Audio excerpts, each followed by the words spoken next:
they have figured out a great way to make the season down to the last day, every game be entertaining and meaningful. Yeah. And it's so smart, and I love it.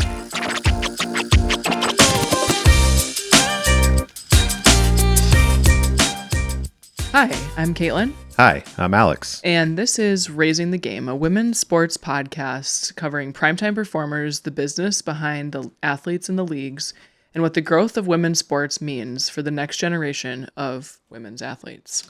We're back. We have PWHL playoffs are upon us. I am so excited that my Everyone Watches Women's Hockey shirt. For those listening, she's showing it off. Together.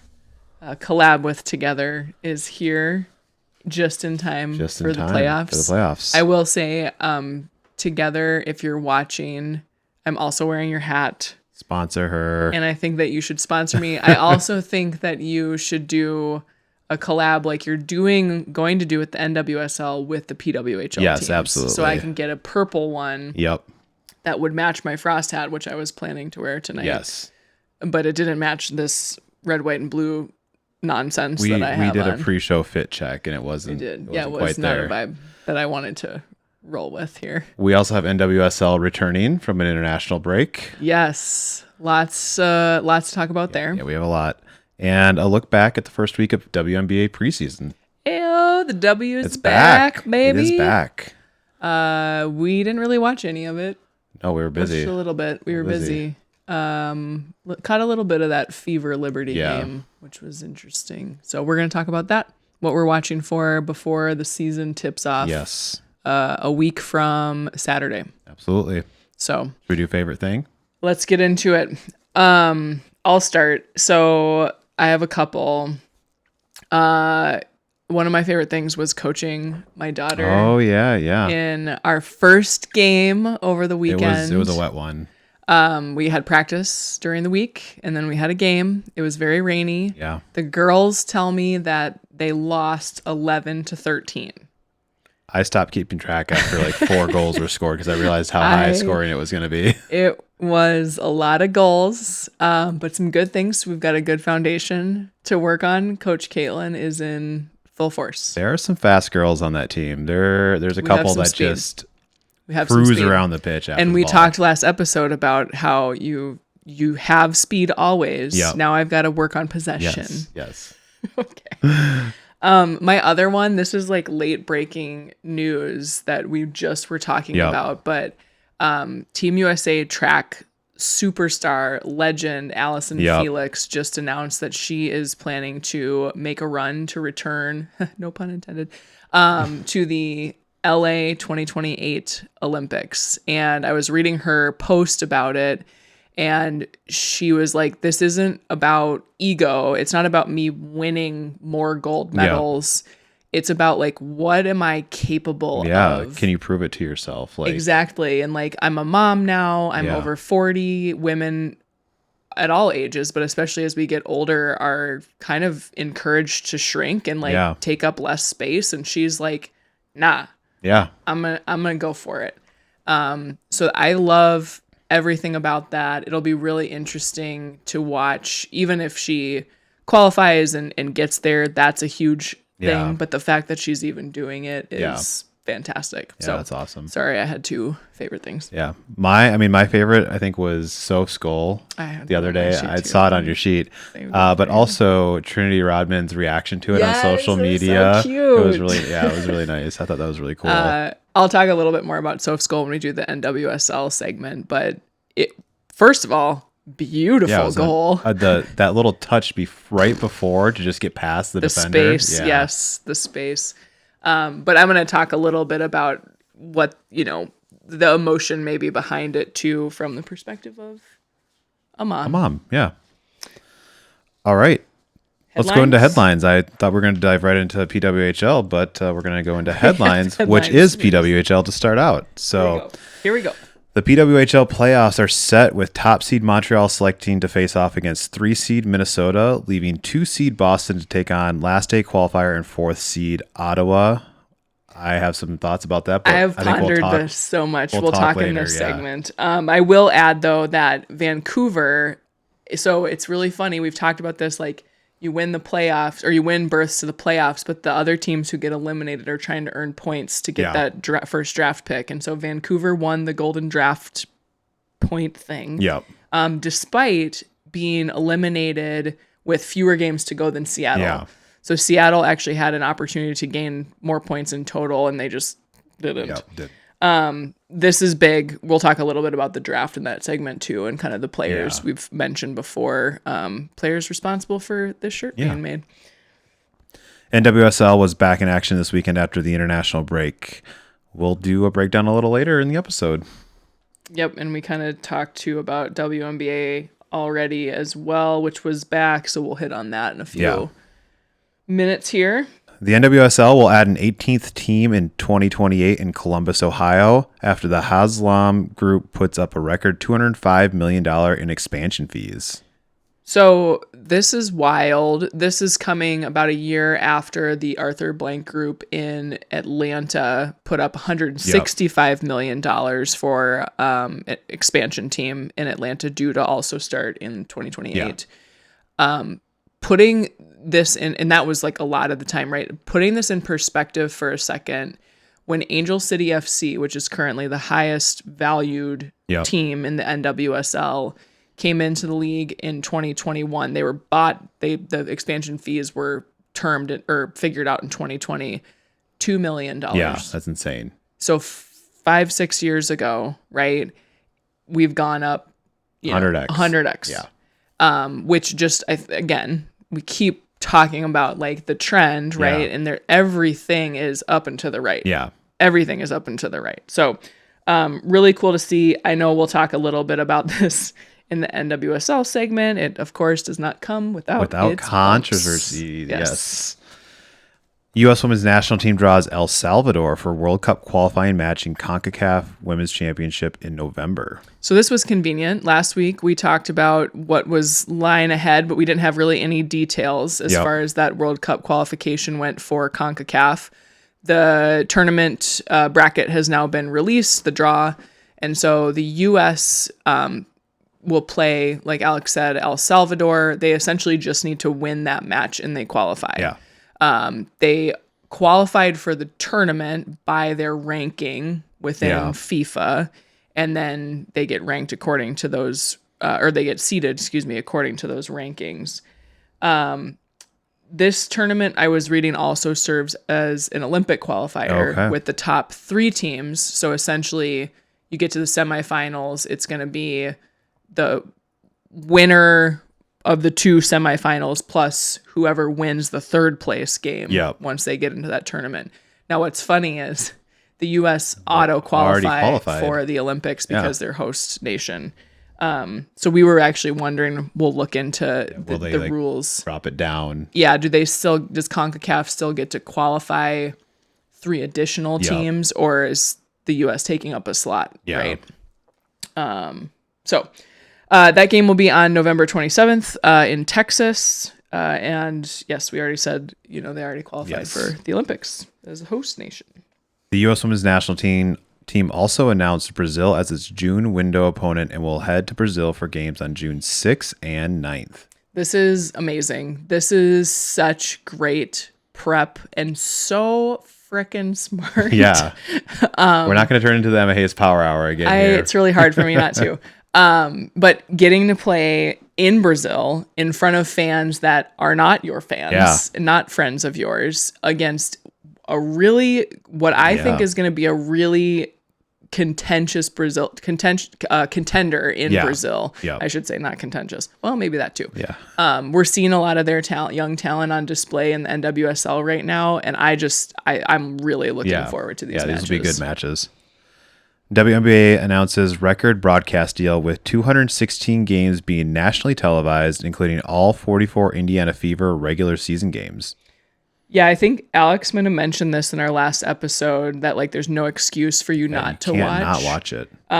This season will be broadcast across NBC, CBS, ESPN, ABC, which is one thing, USA, ION, Amazon Prime Video, NBA TV, Plus, you've got teams like the Lynx Yep. who just signed a full deal where you can watch all their games on Victory Plus, which is free right now. And so I just like, it speaks to the market capture that they're going after to really drive that viewership. They're clearly banking on Caitlin Clark staying healthy, broadcasting all of her games. So it's great to see. And I think, again, up and to the right. Yeah. USA Basketball gets its draw for FIBA World Championships coming this September. We'll play China, Czechia, and Italy in the group play, with top 3 teams advancing to knockout stages. Yeah, so that tournament, there's a break in the WNBA season this year for that. It runs from September 4th to the 13th. The team will be led by Kara Lawson again, the Duke women's basketball coach, and then Sue Bird as the managing director of Team USA women's basketball will actually select the team, which she did that for camp that we talked about a few weeks ago. Yeah. So that will be fun to watch for. I'm curious if there are any other like prep windows, and what that also means for the W. Yeah. Right. So Jess Fishlock announces retirement at the end of this NWSL season. Man, what an emotional week. Yeah.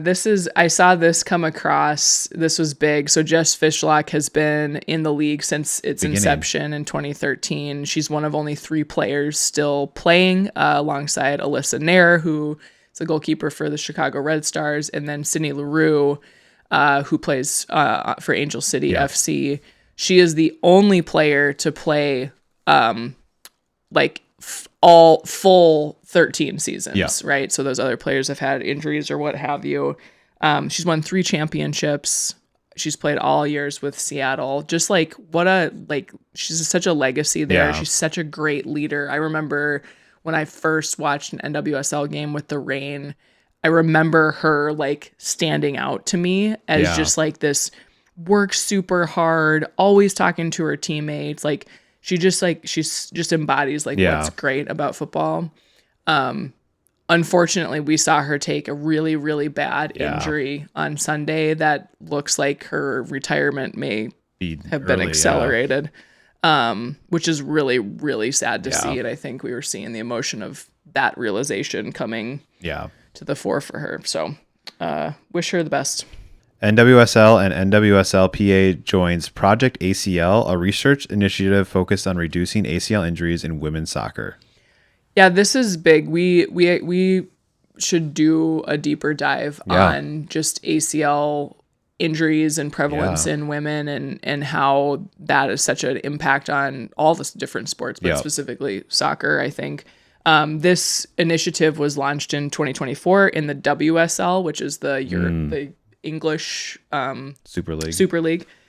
It's meant to be a 3-year study that's planning to start this year, where they're looking at like, how does travel schedule, workload, game minutes, sleep, all sorts of different things impact your risk of ACL tear. So far, women, it's been found that women are 2 to 6 times more likely, which I'm like, that range even is crazy. It says wild. They haven't looked closely enough at this. They're 2 to 6 times more likely to tear their ACL than male soccer players, but only 8% of research has been done on female athletes. So there's a huge gap there. I think we're seeing a trend in this where, we know like Michelle Kang, and Kinesia or whatever. I can't remember exactly the name of her thing.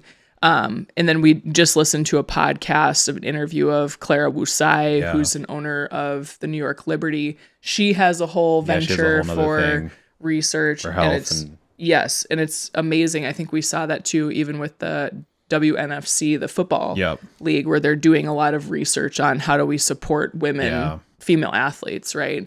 So, love seeing this kind of investment too, not just creating teams to make money off of, but like, how do we maintain the durability of these players? Because that's their livelihood. I wonder if there's, because I know in soccer, there's a lot of additional data that they gather like through games, through all the different wearables and things like that. If there's going to be any use of AI to help like spot 100%. trends where ACL injuries do happen. Like, yeah, I mean, in that interview, we're kind of going on a little bit of a tangent here, but it's worthwhile. In that interview with Clara Wusai, where they're at the research initiative that she is funding, they were talking about the use of digital twins and how they can use that information to create a digital twin of the player, right? And ultimately, they can run scenarios on the digital twin to determine, like, okay, what stress essentially or what variable would be manipulated to result in this injury, right? Yep. And then the cool part about that, the other thing that they were talking about was like this like deep personalization of training plans because still professional athletes go in to do their weight training or whatever it might be, mobilization with their strength and conditioning coaches, and they're all like kind of doing the same thing. And like, especially at that level, and depending on what minutes you're doing and things like that, like everyone should probably be doing something different. Yeah, 100%. So that's really cool to see. It actually got me hyped. I was like, I should go do this for you work. Should. Yeah, absolutely. All right. Arsenal beats OL Leonis 2-1 in the UWCL to take the lead in the two-leg semifinal, while Barcelona drew 1-1 with Bayern Munich. Yeah, so this is the Champions League in Europe. So taking all of their professional leagues and they create a tournament there. The semis will wrap up this weekend. So they play 2 games and then it's on aggregate goals. Sometimes it's on like home goals too. So the finals then are scheduled for the end of May. Right. So they'll have, 3.5, maybe 4 weeks before they play that game. Some U.S. national team talent on those teams. Lindsay Heaps, Lily Johannes on Olympic Lyonnais, Emily Fox on Arsenal. So, at the 2026 Madrid Open, players are battling through a stomach virus that's knocked a few big names out. This just looked like a big bummer. We saw Iga Swiatek she had to withdraw like mid-match because she was ill. Coco Gauff somehow got through her match, but she was like vomiting during the match. Somehow though, Aryna Sabalenka has managed to avoid the virus. She did drop a set to Naomi Osaka in her match over the weekend, but then ended up rallying to beat Osaka and make it to the round of 16. I don't remember if it was Sabalenka or not, but I think there was also a big controversy on a in or out call at one point during one of those matches. I didn't see that. Yeah. Nelly Korda wins the first LPGA major of 2026 at the Chevron Classic. Yeah, so this is we'll cover more of these like major tournaments for LPGA tennis to a degree, but this is Nelly's second trophy at this tournament in 3 years. So she won, not last year but the year before that. Yep. And this also puts her into the number 1 ranking in the world. I didn't look too much into, how other players did, but we're going to start keeping a little bit of an eye on that, I think. All right. Let's talk about these PWHL playoffs. It's the best time of the year. Hockey playoffs and we have Montreal versus Minnesota Frost, and this is Montreal picking the Minnesota Frost. Yeah. So another cool wrinkle, I've seen some speculation on like, what if they did this in like the NHL or the NBA? So in the PWHL, the number 1 seed gets to pick who they play first in the playoffs. And so backing up, because we're going to talk about the playoffs, but this weekend, the games, despite the fact that you only had one game where teams were playing for a playoff spot, but everyone else was playing for something too, because Montreal had to win in order to lock up the number 1 spot so they would get this pick, which means Boston also wanted to win because they wanted the number 1 spot. And then you had Vancouver and Seattle who were duking it out for the Golden Draft Plan points. So like they have figured out a great way to make the season down to the last day, every game be entertaining and meaningful. And it's so smart and I love it. Okay. Sorry for that little precursor, but it's important. No, it is. So this will be the first time that Montreal and Minnesota play each other in the playoffs. They have both made the playoffs now all 3 seasons. Just have never played. Montreal has, in fact, been the number 1 seed before. I believe last year they were also the 1 seed, but they lost. And we're going to talk about a fun fact there in a minute. So, do we want to get into our hypotheses about these picks, or should we continue our overview? I mean, I think we should get into it because I don't think it was the smart play. So, Montreal beat Minnesota all 4 games during the season in head-to-head matchups. I think they were a little short-sighted in saying, hey, we've got this team's number. We're going to play them. They also, I saw, had, they didn't see this, but Ottawa seems to have had Boston's number this season. And so I think they're like playing the game of relying on Ottawa to maybe beat Boston and them to beat. And then and then they have the easier team in potentially. finals. But it feels risky. It does feel risky. I think I would always pick the weakest team. I don't care about how the number 4 team always ends up winning the championship. How you've had the number when you have like someone's number, I always think that luck's going to run out eventually. And it could right now. 100% is. I remember during the NCAA women's college basketball tournament, I forget, it was probably UConn when UConn was playing South Carolina that was that game. And one of my coach friends texts me and is like, whoop, sucks to have a winning streak. Yeah, because that's just how it goes in sports. Yeah. Like eventually that's not going to work out in your favor. And when Alex is talking about weaker team, like the Charge have 9 wins on the season to Montreal and Boston's 16. Yeah. And the Frost 13. Like they did not win games. They had an outsized number of overtime wins, which huge 12 overtime wins. No, they had 12 losses. Sorry. 8 overtime wins. Sorry. So like they're not as good as these other 3 teams. But you did mention that history would show us that the lower seeds advance. They have advanced every year in the semifinals, and that the 4 seed has won the championship because the 4 seed has been the Frost. Yes, it has every year. So we're hoping to change history here. We are. As Minnesota Frost fans. So I think going to that Boston-Ottawa matchup here, I think Boston's probably stoked, right? Because they're also saying, you think you have our number and that's not happening. This is their first time playing in the playoffs, second playoff appearance for both teams. So at some point they didn't make it. And then all 4 of their regular season games head to head required overtime, which is pretty impressive. And Ottawa took 3 of those 4 in shootouts. I'm just imagining a situation where Ottawa actually beats Boston and we beat Montreal, so we have to play Ottawa for the cup and make it really easy for us. Then I would be worried, kind of.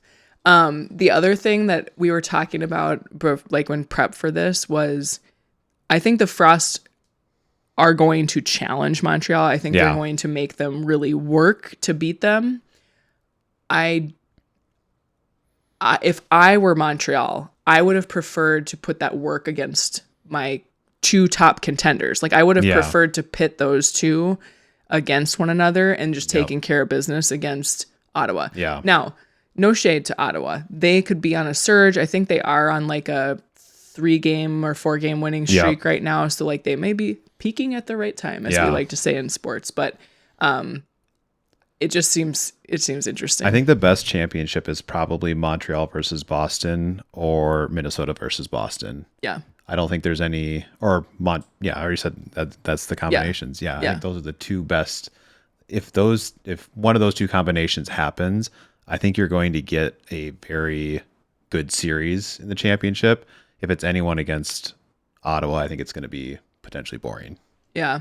The last thing I'll say though, in Ottawa's defense is they have Gwyneth Phillips, who I remember watching her in the playoffs last year, and that goaltender can stand on her head. Yeah. And she has been. We've watched. That's who we played in the championship, Yes, wasn't it? Yeah. Yes. And I've watched them play the last couple of weekends because it's like those games have mattered for them. And she is sort of like starting to get into that like I see everything mode. Yep. And a really, really good goaltender can disrupt absolutely, flow. So all that to say, we are so excited for this to start, and it kicks off when, Alex? When we have our first Saturday. Oh wait, sorry. Actually, I think Thursday at 6 p.m. Believe it or not. Boston versus Ottawa.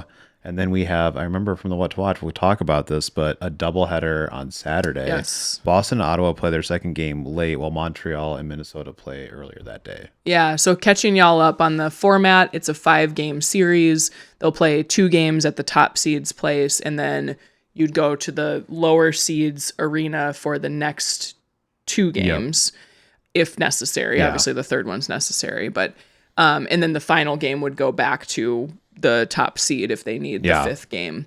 And then the finals are the same way. So all of the dates and stuff are going to be TBD past these first 2 games. What is also really interesting with the schedule, I don't know if you're going to... I know what you're thinking. Is all of these teams had an NHL team in the playoffs. 3 of them still do. Still do, yes. 1 of them does not, and that is Ottawa. And so the Ottawa Charge, the Ottawa Senators were exited. I think they were swept, possibly. With a broom. Yeah, I was about to say, of the NHL playoffs. And so the Ottawa Charge actually will play all of their games, however many that may be, at Canadian Tire Center, which is a approximately 18,000 capacity venue, which is double what they typically play at TD Place in Ottawa. So that's really exciting. I was reading some stuff. I don't think that they get to play there because the Sens got knocked out, to be clear. I think this was always part of the plan. Okay. But it's still fun to say. Feels better. And at least maybe now they'll get the Center Ice logo repainted quick. Yes, they can take the Sens off and put the Charge on there. You want to do any predictions before we get into some other storylines here? I think I kind of said what I think the best games are going to be. I would love to see a rematch of Boston versus Minnesota from that first year. 2 years ago. I think that would just be really fun, and just to see who comes out on top there. It'd be kind of a rivalry game almost. Yeah. Just to see that happen again. And you've got some like real star power on these teams. We mentioned Gwyneth Phillips in goal, but like Montreal has Marie-Philippe Poulin, who's back, Laura Stacey, others on that team. They've got Anne-Renee Debienne in net, who actually, she was one of the, top stat getters I'll go through here in just a second. And then like Boston, you've got Megan Keller, you've got Haley Wynn, you've got Jennifer Gardner, you've got Erin Frankel, who set the league record in shutouts this season. Yeah. So like, and then you've got the Frost, who have like, 6 players in the top 10 for scoring or something. And Kelly Pannek, who now holds the league record for points in a season with 33. So, and lo and behold, her teammate Taylor Heisey also got 30, beat the last, the previous record with 30 points. So it's just, I think it's going to be it'll be really good hockey. My prediction is that we beat Montreal because it's our time. Yeah. And I don't know. I kind of like this whole like underdog vibe. Yeah. I feel like if the Charge can take one of the games in Boston and then they get to play those 2 games in that bigger venue, there could be a thing there. I'm also a sucker for a good goaltender. So that I don't like Erin Frankel. It's really interesting that the Frost winning would put us into a rematch of one of the last 2. And so, I was thinking like the Frost winning puts us into a rematch no matter what. But last year they beat Ottawa for the cup. So that's my ringer. So we mentioned a couple of the kind of season records so far. So not only are like attendance records being broken and revenue records being broken, but play records are also being broken. So I mentioned single season points record for Kelly Pannek, 16 goals, 17 assists. y'all, this is 22 more points than she scored all last season. Is wild. So she about to get drug tested. What is going on here? Well, as she'll say in an interview, she's like, I'm just getting to the right spots. I feel like that's what every hockey player says. The front of the net. Yeah, they're like, I just get to the right spot. We had Erin Frankel, I mentioned, with the most shutouts, on Renee Debienne with a .955 save percentage. Wild. And a 1.11 goals against average, which is fantastic. Insane. Kendall Coyne Schofield had a record plus 22 plus minus rating. That's wild. And then the fastest hat trick, I didn't look this up in like the NHL. I'm curious what it is, but in 2 minutes and 44 seconds of game clock, Haley Skamura scored 3 goals. That's barely enough time to like set up in the zone 3 times. That's crazy. And they lost that game. I would be so mad if I were somehow. And she plays for Montreal. Yeah. Also part of Team USA. So, I mentioned the play records, and we've talked ad nauseum about the attendance records, but we've got to kind of call those back up here, because then we're going to talk about expansion. Yeah. Right. The PWHL surpassed 1 million fans for the first time. The last count I just saw before this was about 1.1 million fans. It was earlier too than it was way earlier than projected. Yes. This resulted in about a 9,300 average attendance, which is a 28% year-on-year increase. Right. So almost 30% more people are going to the games, right? They had a record single-day attendance on that final day of the season. Oh, wow. So they had 42,000 fans, almost 43,000, I should say, across 4 games for those final games there. In the Takeover Tour, we've talked about that here. Those games averaged almost 12,500 fans at each one of those. And then you had, moving venues where you've got Boston going to play in TD Garden and getting 17,850 fans or whatever it was. You had the New York Sirens playing Madison Square Garden, 18,000 fans. And so it bodes well that like people want to be watching this. We keep saying it here. It's like we need the broadcast deal. Because I think you would see viewership from home also parallel, some of these attendance numbers.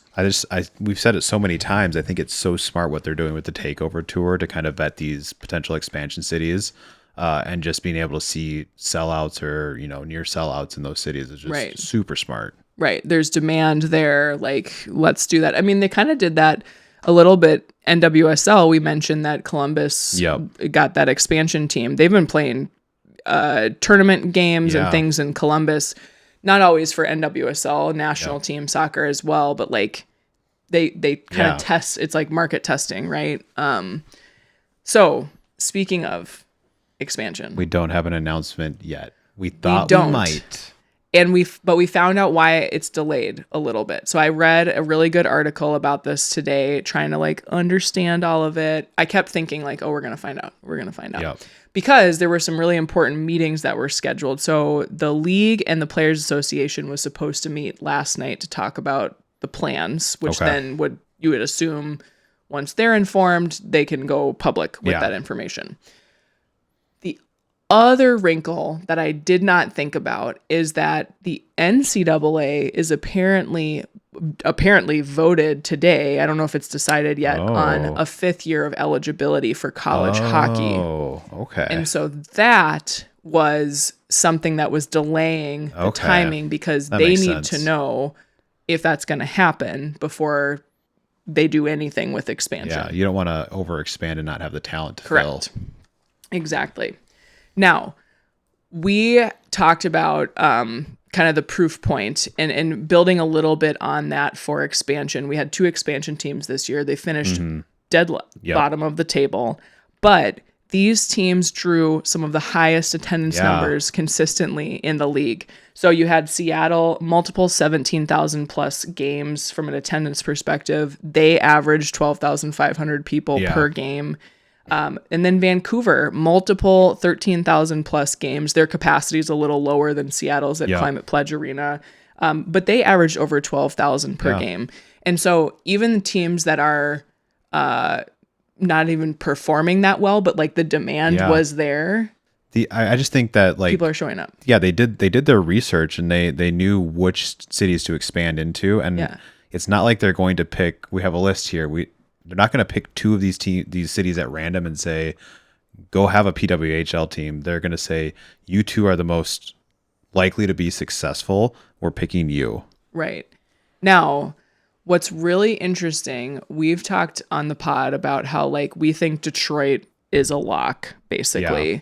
We think Denver is probably a lock because they really need that middle time zone situation. And then we were talking about some of the Canadian cities, Hamilton or Halifax, that also provide, I think there's some of them that will provide some of that like West Coast mountain balance that the league kind of needs right now. So, wrinkle. The article I read was like, no. None of those. We're going Vegas and San Diego.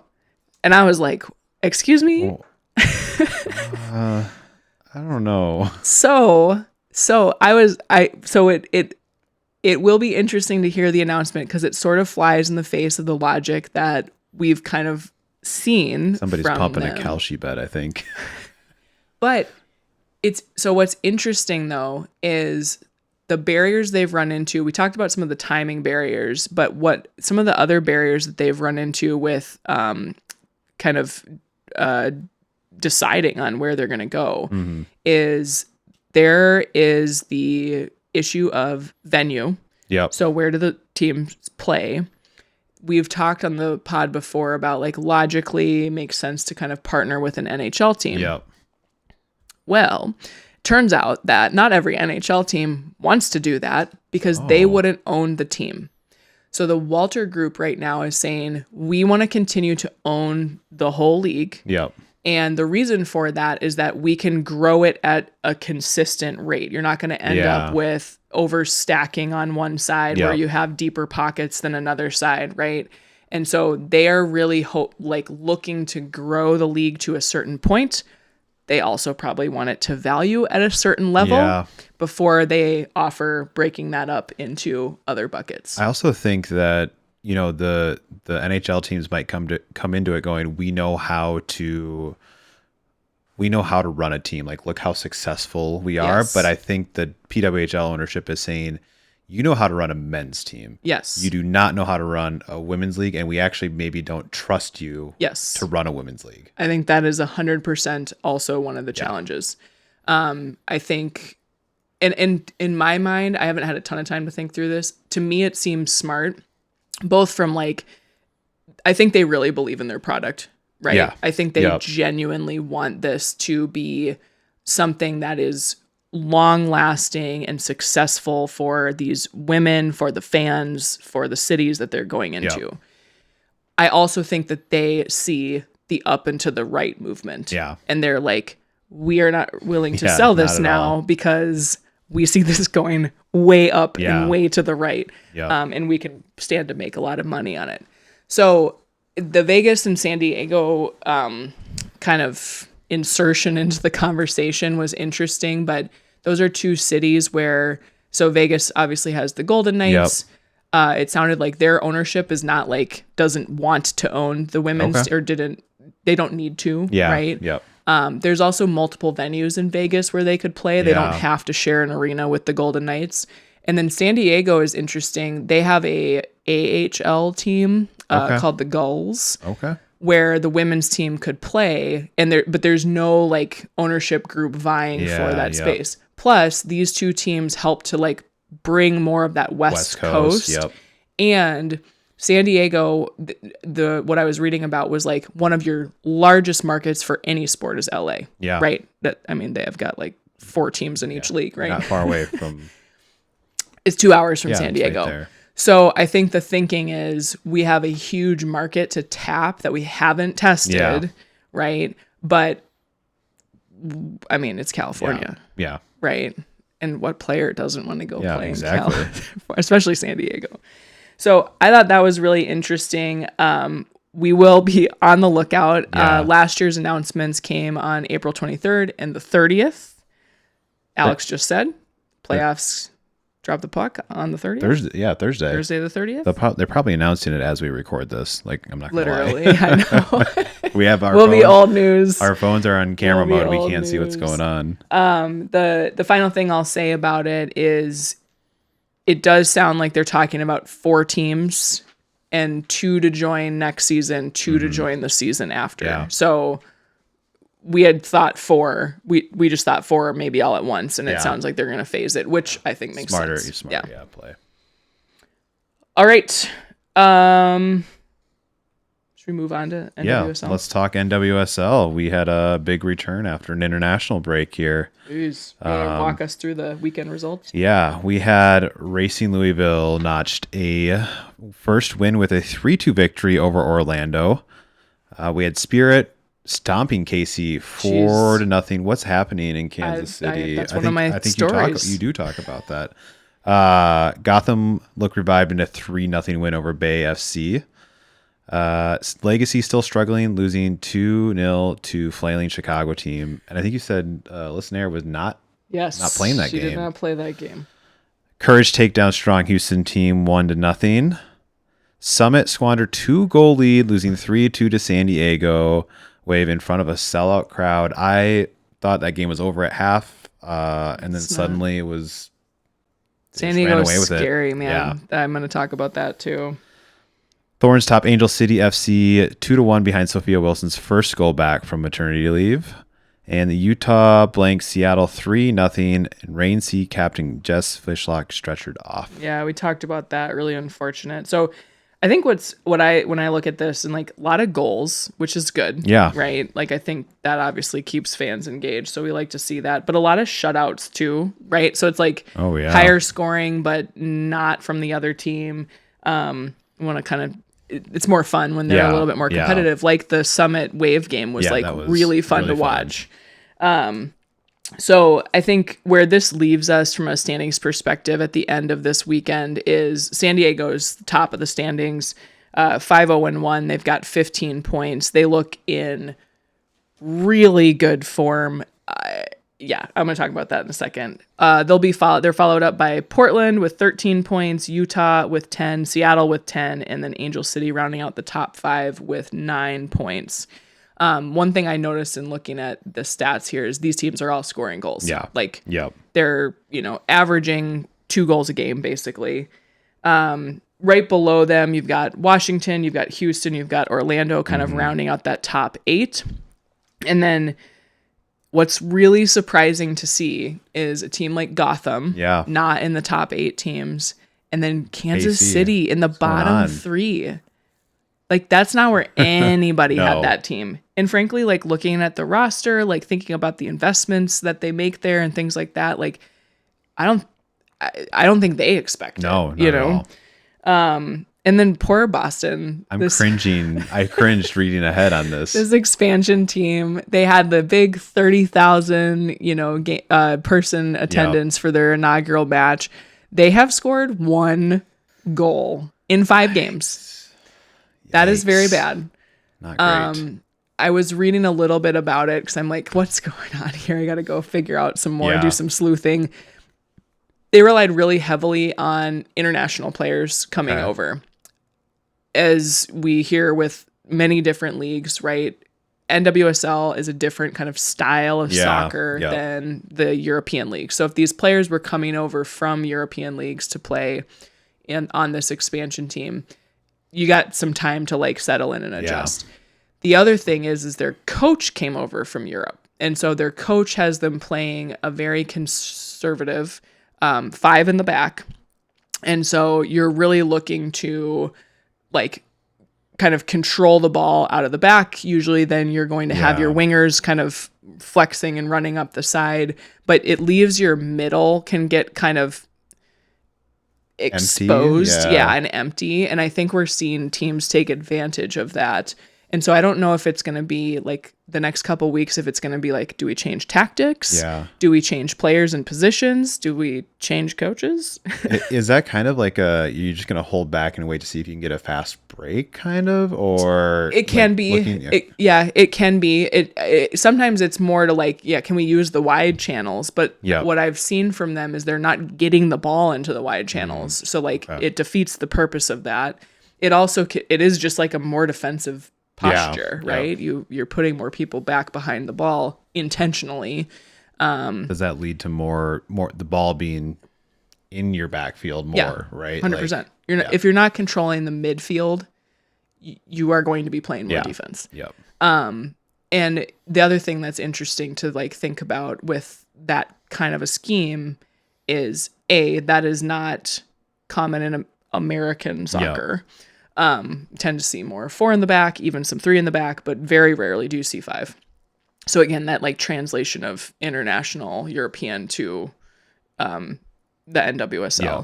The other thing is like, do you actually have the personnel to play that scheme, or are you just choosing to impose a scheme on the players you have? Exactly. And like, it's not going to work out well for you.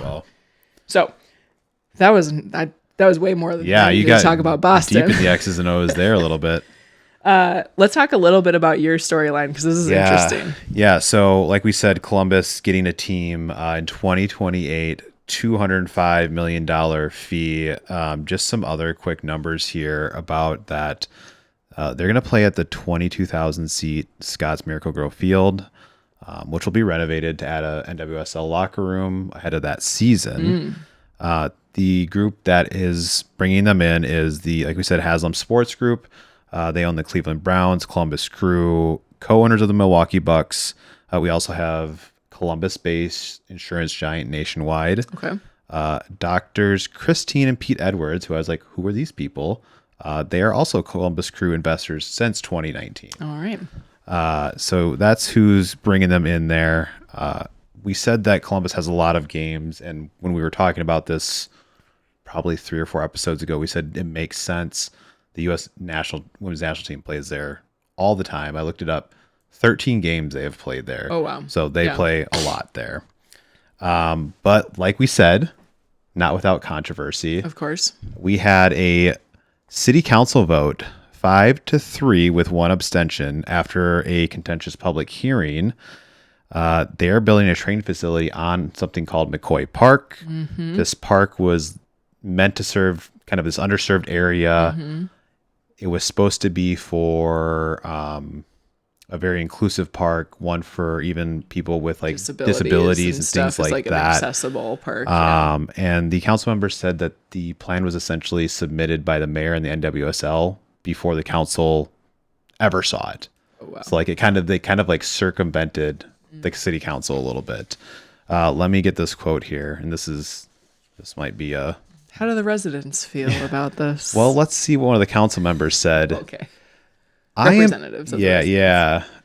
I am angry that we're even considering giving a public park to billionaires. Ooh. So that's how the city council felt about it. They did add an amendment requiring the city to produce a replacement park plan within 60 days and break ground by year's end, with the ownership group contributing $3 million to help find a replacement location. So I don't know if a replacement location is still within the same area that park originally served. It gets complicated. But yeah, I think the interesting part, the thing that I read is that they want this team. They want the team to be there. It's just this park was supposed to basically be untouchable, and it just got railroaded. Yeah. So it's also like, I'd be curious to like learn more about like why why did you have to build it there? Especially if this was like so kind of sacred to that community. You run the risk of alienating potential fans, right? Well, and even as a player, do you want to be like, this is our training facility. We tore down a park for disabled folk. Yeah. Like, exactly. Doesn't really feel roll great. Off the tongue. Yeah, that's a bummer.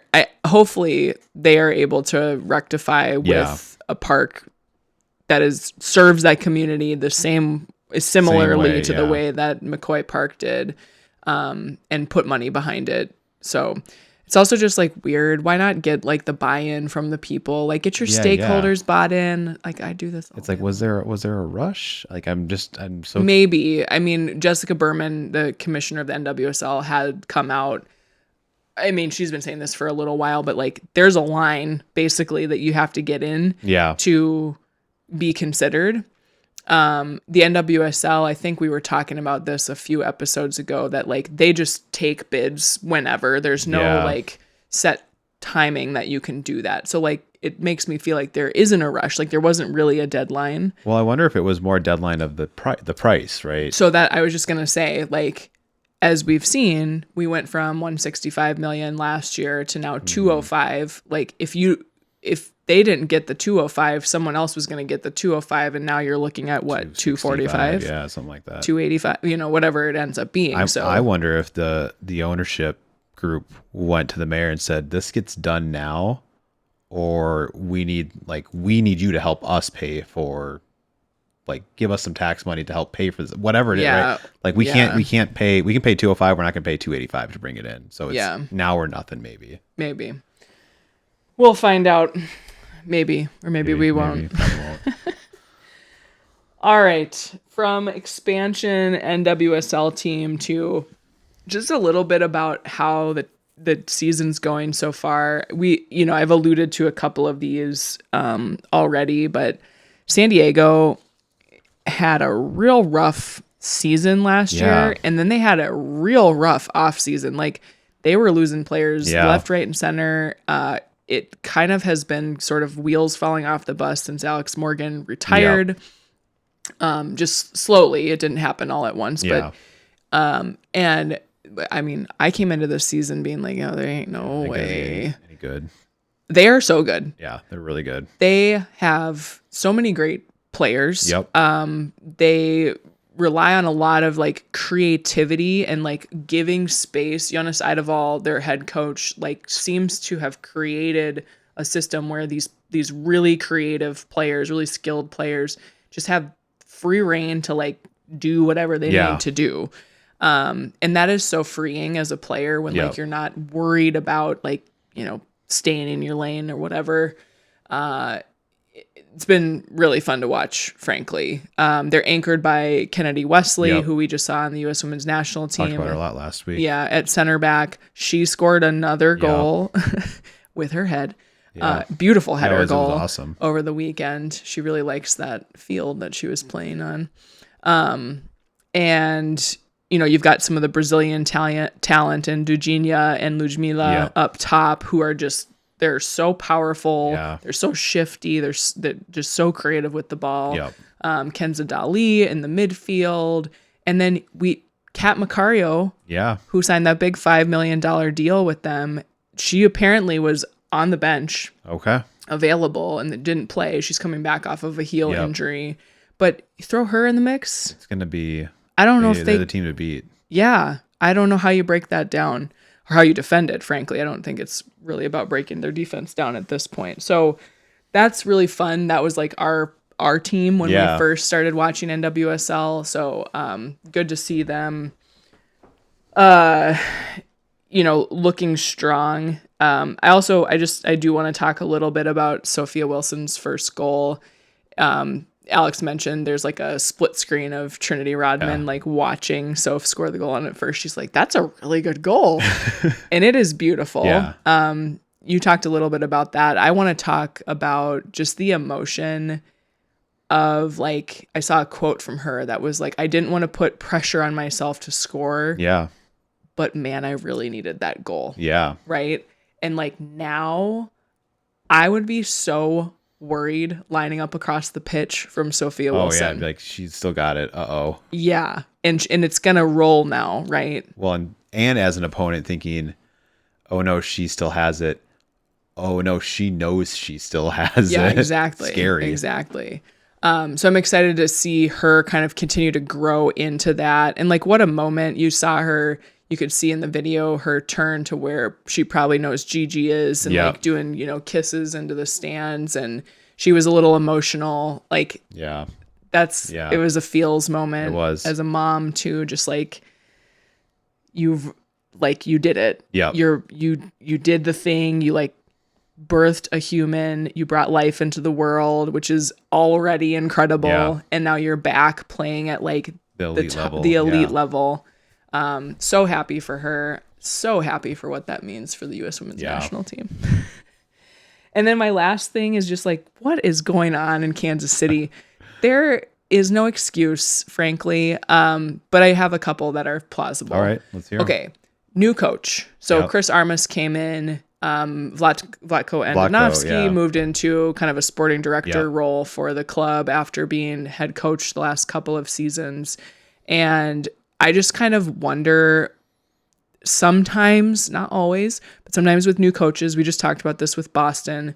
It's like, we're still trying to figure out like each other. Like, it's like when you're dating early days and you're kind of like, I don't understand your communication style. They seem to be working that out while we watch. And I think the other thing is they have a little bit of like a spoil of riches from a talent perspective. And I feel like he doesn't quite know in that spoil of riches, like where each player is going to work best with one another on the pitch. Yeah. I kind of wonder, I don't know the coach at all. Is there any truth to the fact that like, or the idea that sometimes a coach can come in and just decide to impose their will on a team that's not ready for that style? Like, totally. I'm wondering if it's something like that too. I would like to assume that most coaches this day and age are not that authoritarian. Yeah. Because I think successful coaches understand that they have to bend to the player skill sets and talents they have just as much as they need the players to work into their system. Yeah. I know we said that this isn't an Emma Hayes Stan show today, but she is a great example of a new coach coming in. We talked in the last episode about how she's changed the style of play for the U.S. women's national team. She is 2 years into coaching that team. Yep.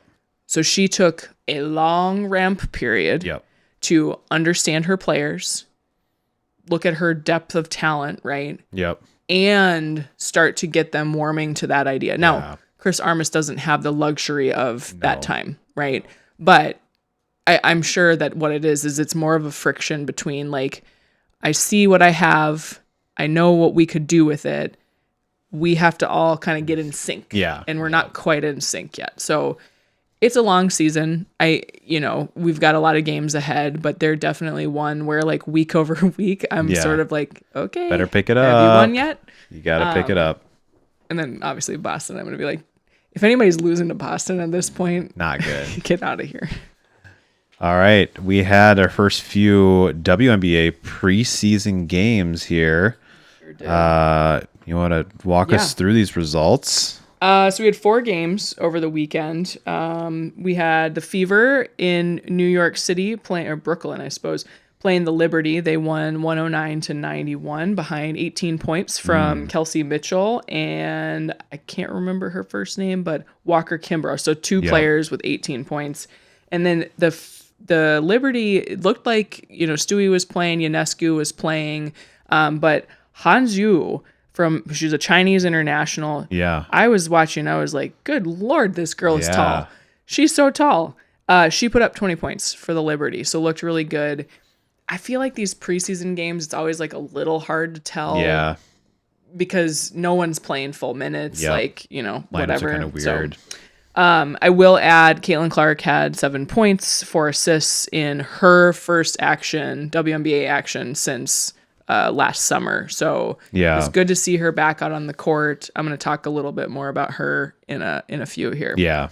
And then we had the Lynx, Minnesota Lynx playing the Washington Spirit. Yep. So the Lynx beat the Spirit 77-66. Really interesting about the Lynx. Nobody scored in double digits, but everybody scored. Yeah. So everyone who played scored points. Yeah. Except for Amaya Battle. She played 1 minute. I'm assuming she got some garbage time right at the end. But that's that's impressive, frankly. That means... Yeah, they were dishing it around. Right. That means everybody has to be scoring like around 6, 7, 8. Yeah. Right? Roughly. in order for you to get to that total Yep. with the players that they had. The Spirit, I was looking at their starting lineup. Their starting lineup has got to be the youngest starting lineup. I think it is, yeah. You can do. So they had Sonia Citron and Georgia Amor, who were drafted last year. Now, Georgia Amor didn't play last season because she tore ACL in preseason, right? So she's back. So 2 2025 draft picks. Yep. And then you had Lauren Betts, Yep. Cody McMahon, and Angela Jugulich, who I always pronounce her name wrong, starting for them. So they are going to be very young. Like 22, 23 out there, average age. If they can click and like it works, that could actually be a really interesting team. But again, as you'll hear a lot of folks say, like, I just don't think over the duration of a W season that level of inexperience gets you. No, I don't think wins. so. So, all right. Mercury beat the Sky 108-104. They played this game at the Sanford Pentagon in Sioux Falls, South Dakota. I grew up close to Sioux Falls, and I did not know what the Sanford Pentagon was, so I had to look it up. There is the Sanford Center, which is kind of like the hockey / basketball, like the larger center. Yeah. I didn't realize they had a Pentagon there, too. They called it a Pentagon. I don't know. Maybe it's the Department of War is at it again. The Sky, Chicago Sky got 20 points from Haley Van Lith, which is pretty cool, and 15 from Rukia Jackson, who they acquired in a big trade with LA. And then Copper hit 19 for the Mercury, and they got 16 from Kiana Williams. And then final game of the weekend, Valkyries Golden State Valkyries beat the Seattle Storm, 78-76, close game. Flage Johnson led the Storm in scoring with 12 points, which is pretty cool. And Golden State got good production from their superstar, Veronica Burton. Caitlin Chen actually had a good showing, a UConn alum from Paige's graduation year. Okay. And so that was the first couple of games. Like I said, hard to like really know what to expect. But I think what I noticed right off the bat is like you see rookies contributing and producing right away and getting minutes, right? Whether they're starting or they're, playing. I did read something interesting about how like, does that work? Like they literally come from the college season. Yeah. They get like a hot second of rest. Yeah. And then they go play a full pro season. Yeah, I'd be worried about that. Yes. What's the durability? Yep. Like, and will we start to hear about, Caitlin Clark, great example, right? Yep. But like injuries, ACLs, and these are your most marketable players. Yeah. Yep. Like you can't market them if they're not playing. Right. All right. Yeah. What do you got? Well, before we dig into this, we're going to bring it back to the links to what we like. I want to say I went on, this is total sidebar to what I want to talk about, but I went on Threads a quarter way into the game, halfway into the game, and the links were down 21-12. Yeah. And you would have thought the fans wanted to sell the team. Like, it was absolutely insane. They're like, call Tasha Cloud. We got to get somebody in here. Like, Cheryl, get out of here. And they like didn't realize, like, you don't got Fee playing. You don't have McBride didn't play. It's preseason. They have a bunch of their like international talent is still playing overseas. Dorka, a few others. Yeah. We got to learn her name. Yeah. But it was just wild to me. But I do think it's very interesting. What I wanted to get to was that. Can we just quick say that is so, for those who, I know most of our listeners are Minnesotans, but like that is the most Minnesota sports fan thing to do. To quote my dad, it's over. Like it's over. But yeah, I think so.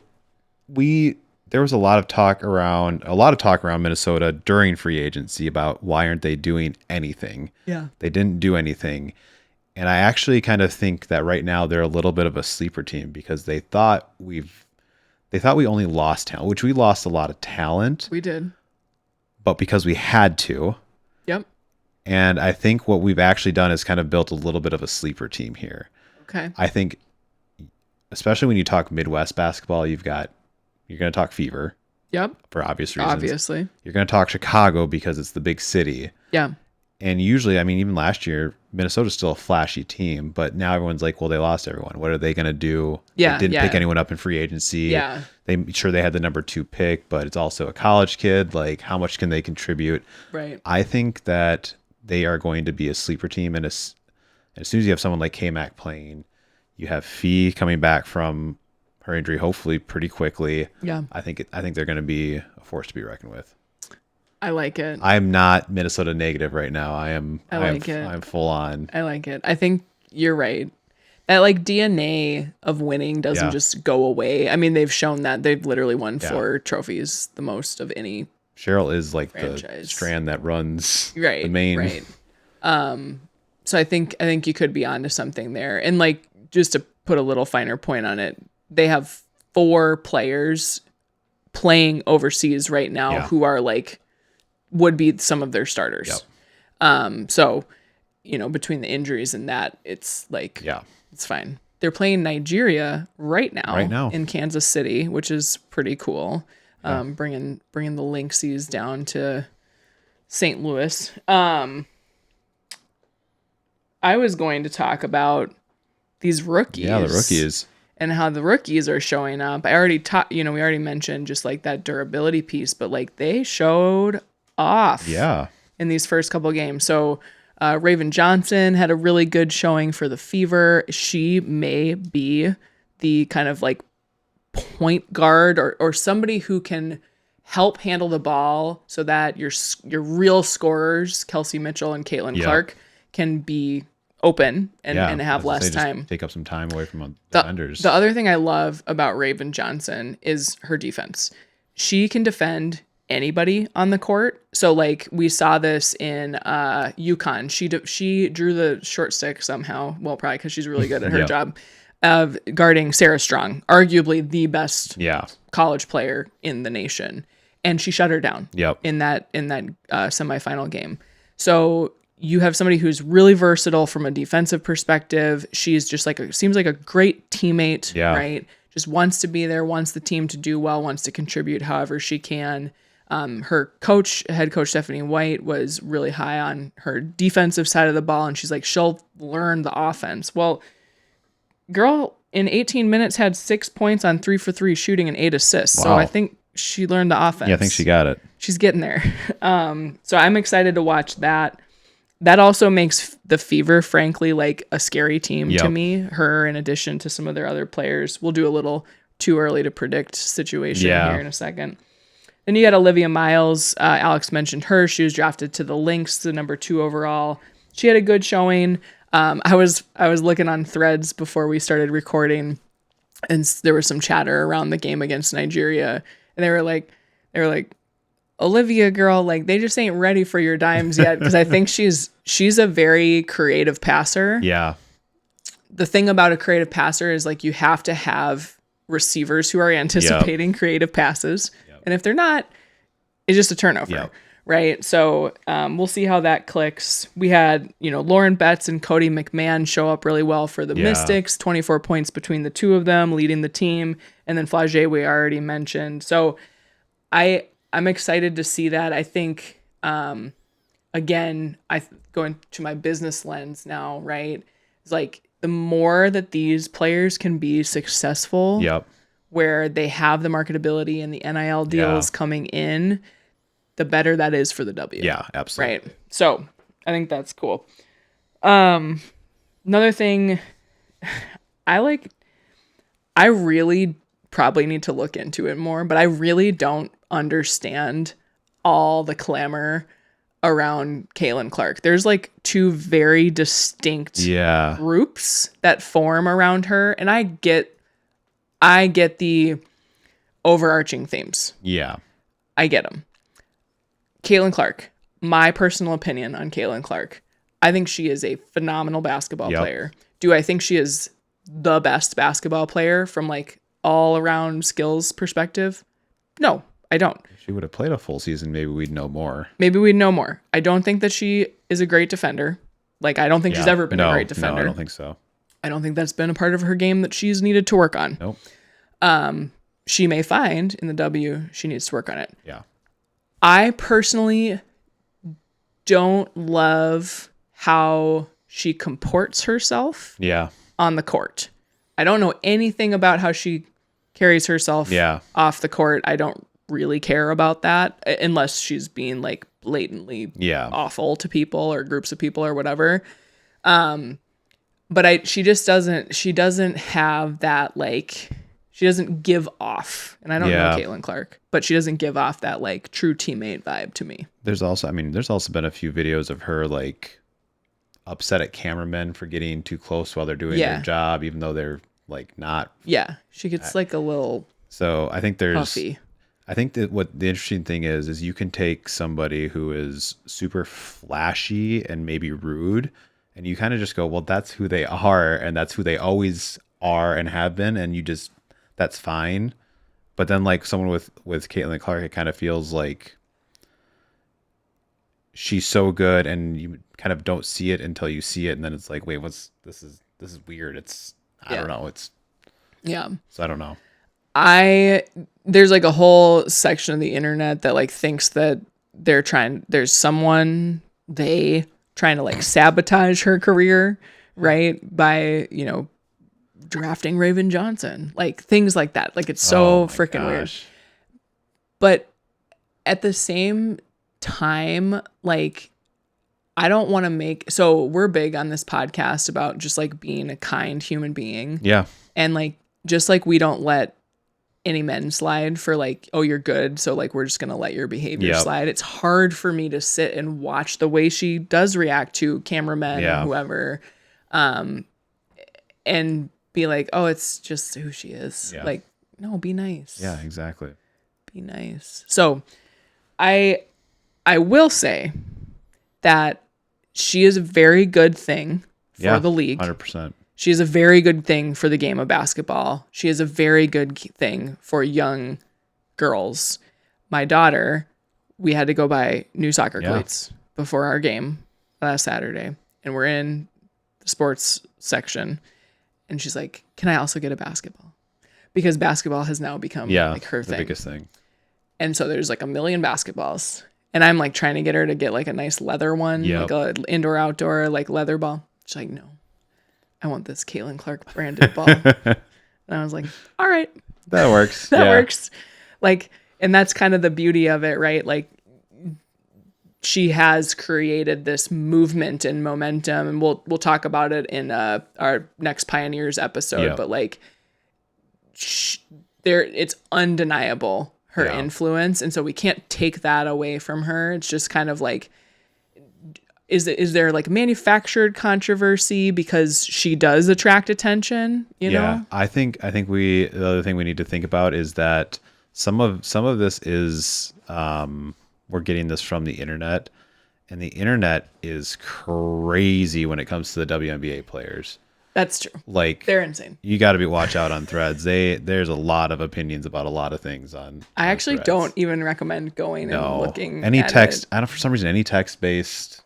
Yeah, they're a little nuts. Threads. It's all a little nuts to me. A little bit wild out there. All right, let's move it on. What to watch? We talked about this already a little bit, but playoffs. PWHL starting Thursday night. We have Ottawa Charge at Boston. I don't think we need to tell you why you need to watch this. Just that it's Thursday at 6 on all the normal places. YouTube.